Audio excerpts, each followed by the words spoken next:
I've defended accused criminals in defendants in criminal cases. I'm aware of how firmly people can hold to a story that just dissolves in the face of credible evidence. You've got prosecutors, witnesses, judges, the media. They're all quick to mentally convict someone well in advance. It's sad, but it's also tragic. If you convict an innocent person, or you convict a person for, high-end specific crimes well above their role in a conspiracy, that's worse. It's horrific. But just below that, just below convicting the wrong guy is refusing to investigate leads or consider ideas that come to the surface indicating others might be involved. That's also horrific. In some cases, it may be worse, because refusing to consider the idea that others might be involved puts others at risk, period.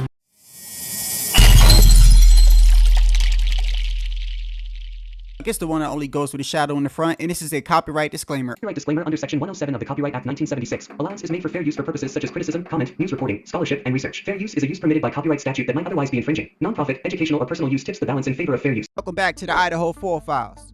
I'm your host, Shadow Ghost. Once again, I'd like to thank all my new subscribers. You motivate me. You see, whenever you take on a new case, you're going to always find a small pocket of people that are going to try to discourage you and try to tell you to go somewhere else. That is a sign that you're doing something right. You're on the right path. You took the right case. If you're not going through these things, you probably need to reevaluate your current situation. You people are going to find out exactly what type of person I am. You push me away, I'm going to come back 20 times harder.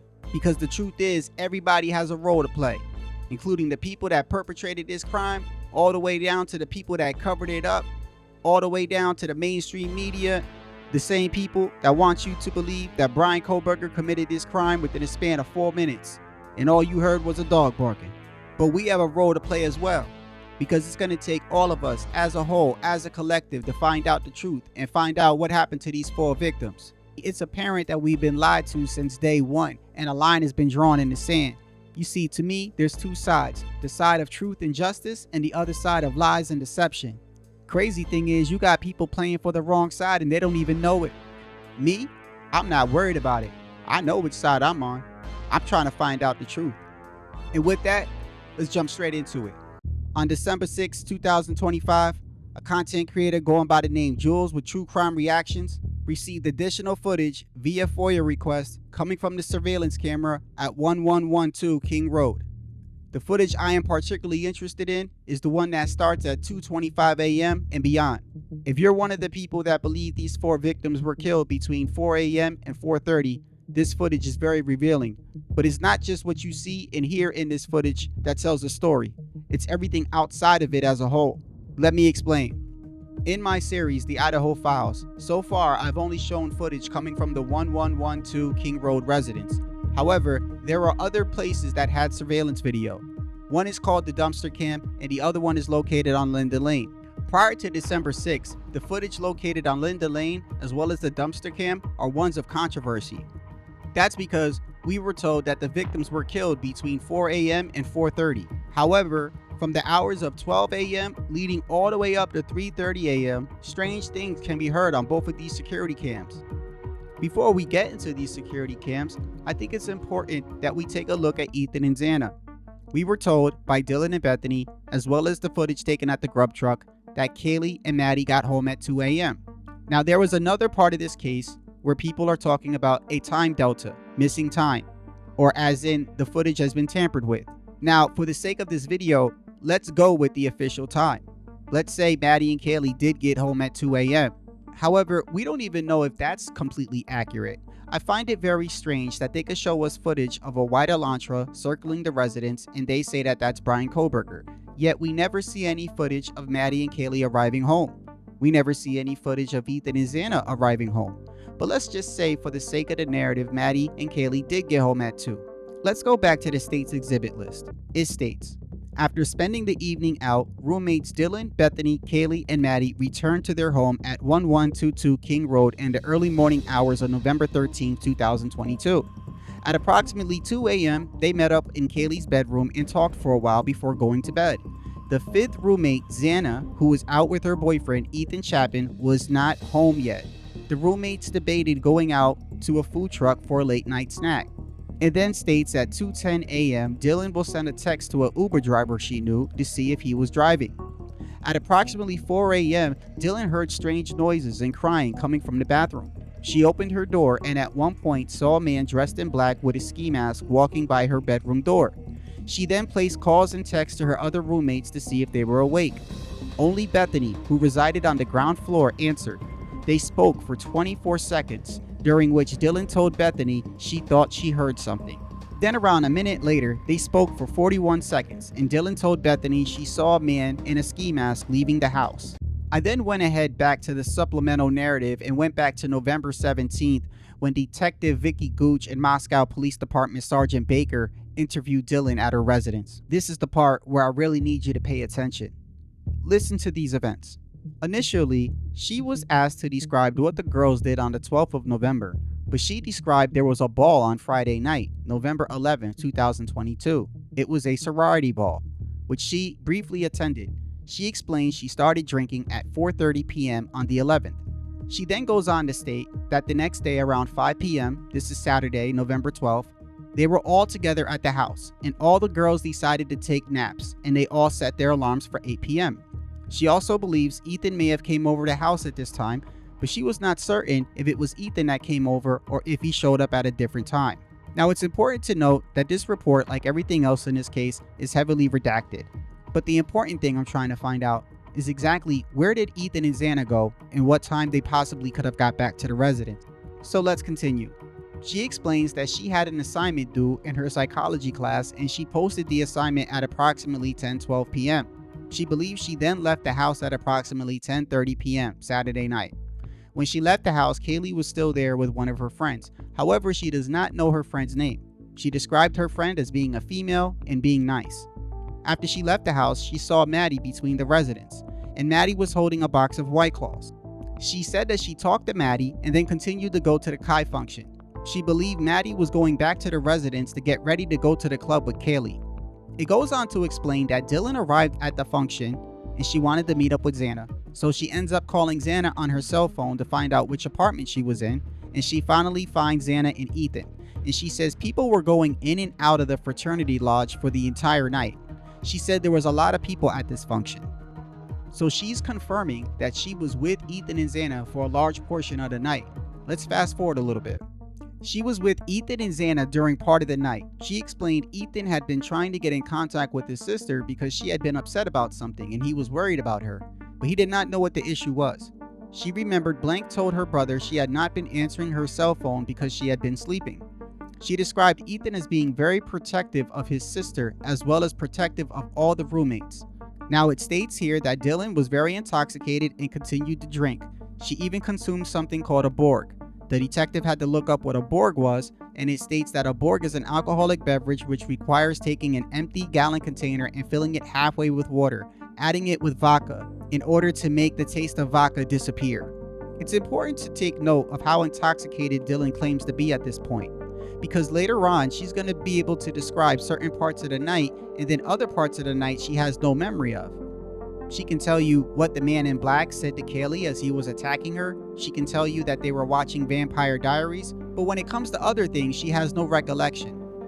Let's continue. It states that Dylan wanted to go back to her residence and watch movies because of her intoxicated condition, so she called a Sobro. A Sobro is a sober freshman fraternity member who is a designated driver for fraternity and sorority members who are consuming too much alcohol. Their job is to drive them back home safely. She advised that when she got back to the residence, it was sometime between 1:15 and 1:30 a.m. on November 13th. You will soon see why I'm reading this report and why I'm not only trying to find out when Ethan and Xana got home, but I'm also trying to hammer home the point that Bethany and Dylan both admit that they were home at 2 a.m. when Kaylee and Maddie arrived back from the grub truck. Because the new surveillance footage obtained by Jules with True Crime Reactions is damaging to both Bethany and Dylan's accounts. Remember, according to Dylan and Bethany's statements, they're home at 2 a.m. when Kaylee and Maddie get home at around 2. Let's read this one more time to hammer this home. After spending the evening out with roommates, Dylan, Bethany, Kaylee Conglaves, and Madison Mogan returned to their home at 1122 King Road in the early morning hours of November 13, 2022. At approximately 2 a.m., they met up in Kaylee's bedroom and talked for a while before going to bed. The fifth roommate, Xana Cornoto, who was out with her boyfriend Ethan, was not home yet. Now, after going over the state's exhibit list and reading the supplemental narrative reports, I now have a theory, and this is just my opinion. I do not believe for 1 second that Dylan called some sober freshman to take her home that night. Instead, I believe she got home with Ethan and Xana. And when Maddie and Kaylee arrived home at 2 a.m., I believe all 6 roommates were in the house, along with a group of unknown individuals. You will soon see why. Just so we can get a clearer picture, let's go to Google Maps. The house has since been torn down, but it used to be located right here. The security footage captured is located right here. There's 2 other places where surveillance was captured, both on Linda Lane, one right here and one right here. Also, earlier in the night, Ethan and Xana had attended a party at the Sigma Chi Fraternity Lounge, located right here. All of these places are within walking distance. Now that you have this for reference, let's go to the security footage. I must give a discretion and trigger warning because the audio you're about to hear is disturbing. We will first be going to the footage located on Linda Lane. This is the footage we had before the recent ones obtained on December 6th. You might want to lower the volume if you're wearing headphones. Starting around 1:15 a.m., some strange things start to occur. You can hear women crying and a whole bunch of fighting, followed by a man screaming. I now believe this to be Ethan, and you will soon see why.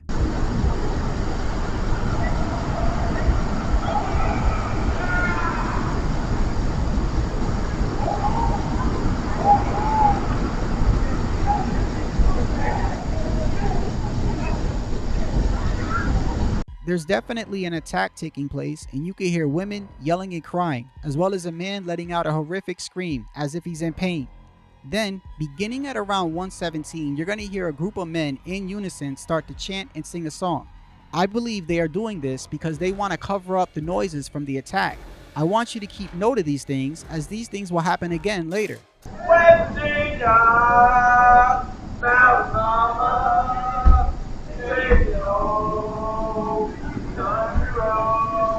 At first, I was trying to figure out if they were chanting some sort of mystical chant, but apparently, it seems like they're singing the song Country Roads from John Denver. Take me home, country road. Take me home, country road.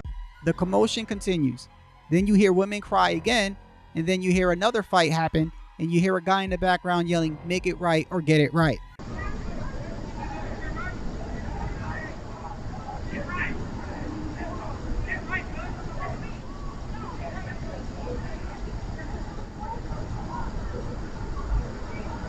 Even if you can't make any of the words out, I played this sequence because I wanted you to hear the sounds, because these things are going to happen again. I want you to remember that the surveillance you just heard was coming from Linda Lane, located right here. The next surveillance we will be taking a look at is the one located directly next door. Now let's turn our attention to the newly acquired footage from December 6th. Now, when Jules True Crime Reactions first got the footage and I noticed that it started at 2:25, that sent up a red flag. And for those following this case for a while, you know why. That's because at around 2:21 a.m., we heard this on Linda Lane. I'm going to replay the sequence 3 times in a row.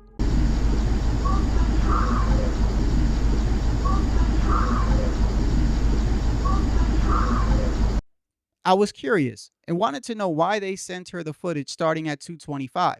If they would have just sent it a couple minutes earlier, we would have been able to capture that scream on camera. So I decided to ask Jules True Crime Reactions myself. Of it. Thank you for the 10 Shadow Ghost. Thank you for getting the footage and getting it to the true crime community. Didn't you find it weird they gave you the time after 2:21 a.m. right after the oh my god scream happened? 2:25, but yeah, that scream was scary. I've never had a guttural like reaction to a sound that I've heard on a screen before. That was like, it went through me completely. I've never had a reaction like that before to a sound. I must say I concur, and I don't think it's a coincidence that they sent her the footage starting at 2:25. But let's move on. Now remember, just a couple minutes prior to 2:27, we can hear this on Linda Lane. And for the first time, we are now able to hear what was happening at that residence during this time. Listen with discretion.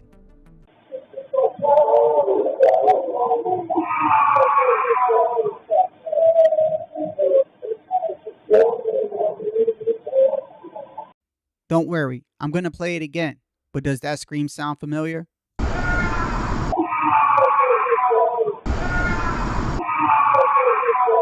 I'm not a betting man, nor do I like to gamble.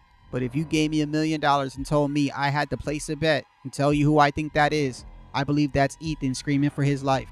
And this is why me and many others cover this case, and why I'm disgusted with the people that know the truth and try to tell others to not even get involved, or to say that we're disrespecting the victims. Like I said, if somebody tells you to look the other way and you want to look into this case, you're going down the right path. Let's continue. After hearing Ethan scream, you can hear someone tell him to shut the fuck up. You clearly hear women whimpering.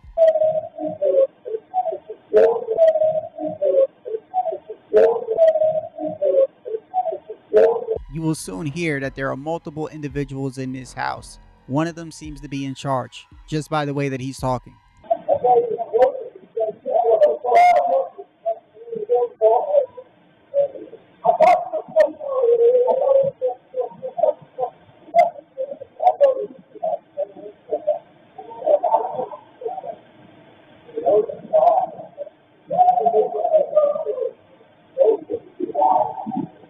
And then, as we heard hours before on Linda Lane, you will now hear women scream and then men in unison start to chant to act like they're at a party or something to cover up the noise. This is completely disgusting and evil.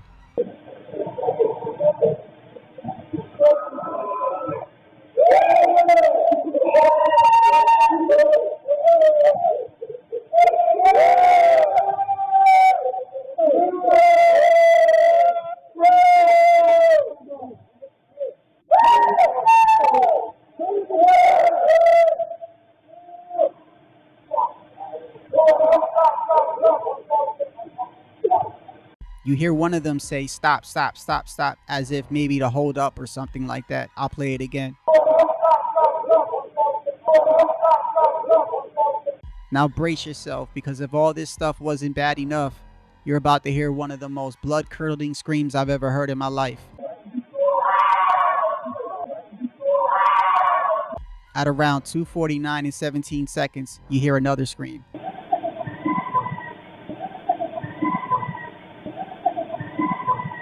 And then at 2:50:41, another blood-curdling scream.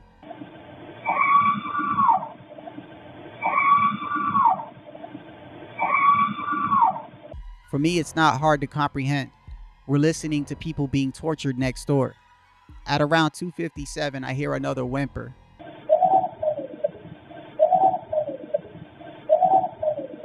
To be honest with you, this video has been hard for me to make, and I'm not going to go through the rest of the footage. I wanted to play the main part so you could understand what they've been hiding from us.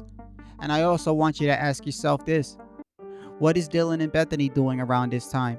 Remember in the supplemental narrative report, it said, I interviewed an additional roommate, Bethany, who told me she was at the residence during the commotion. She said she was on the second floor living room watching Vampire Diaries with an unidentified person, and said at approximately 2 a.m., Madison and Kaylee came home from a night out at the corner club. She said around this time, she observed no suspicious activity. And she said around 2:30, Maddie let her dog Murphy out, and then she went to bed around 2:30. And then she said Maddie came to her room and asked her if she knew where Murphy was. She told her no, and then she went back to bed and later awoke into a firecracker and a flash. Remember where Bethany's room is at, and remember where Dylan's room is at. How is it possible that neither of these two heard this going on?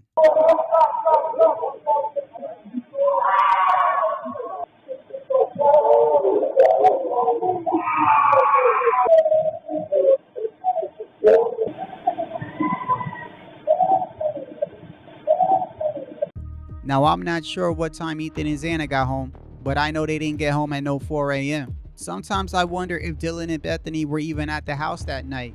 Maybe they were just told to say these things. I don't believe Dylan went to the party and hung out with Ethan and Xana only for her to call some sober freshmen so she can go back to the house to watch some episodes of Vampire Diaries. And I believe that when Maddie and Kaylee came back from the grub truck, they walked in on something. Regardless, when all four of them got back to that house, something horrific happened. People might be asking themselves, who are the individuals in the house? And of course, that's an important question that needs to be answered. But I think the most important question is, Do you think Idaho police know the truth?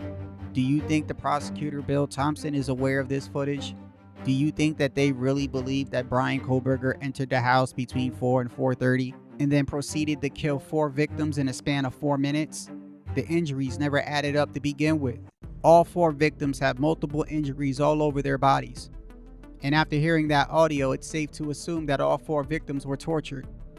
We can hear what sounds like Ethan being tortured. We know Xana fought to her last dying breath. We know a second weapon was used on Kaylee, and Maddie also died in a violent way and had injuries on her wrist. I also believe all 4 of these victims were tied up at one point, and this is why everybody investigating this case as a whole collectively have to keep putting pressure and giving this information out to the public.